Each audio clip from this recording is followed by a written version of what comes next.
So in 1964, Kingston College was the first Jamaican team to participate at Penn Relays. More than 30 years after Coach Davis brought KC to participate at Penn, our distinguished gentleman, Mr. Irwin Clear, Senior OT, recognizing that there was a need to have a more structured way to feed, house, and support these students, and he formed what we now know as Team Jamaica Bickle. Over the years, the organization has evolved. It started with food trucks parked at the gates of University of Pennsylvania handing out patties, and now it's a full-fledged hospitality initiative. You know, it's not just about the food. We provide medical sources. We negotiate discounted hotel accommodations. We have the medical teams on hand, physical therapy with our chiropractic team.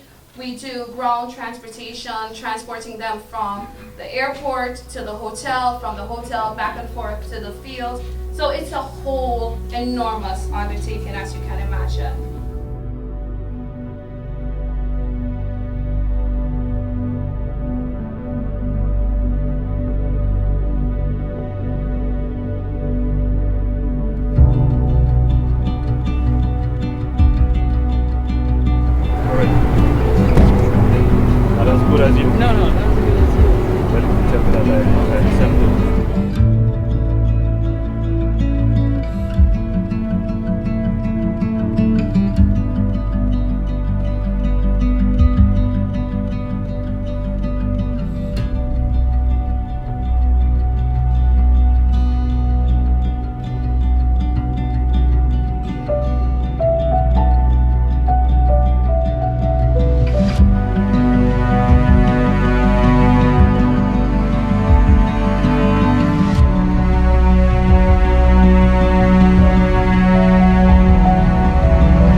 Demonstrates the professionalism, even sometimes more so than our senior athletes.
There's a need for the winning tradition to continue. There's a need for athletes from schools who may not have the largesse, but they too can perform on the field. We've seen that with Petersfield. And so when Leslie says that Huge has been there with us from day one, yes, they've been there with us from day one. Because Team Jamaica Bickle does not have a team on the track. It's all the schools, and Huge represents them.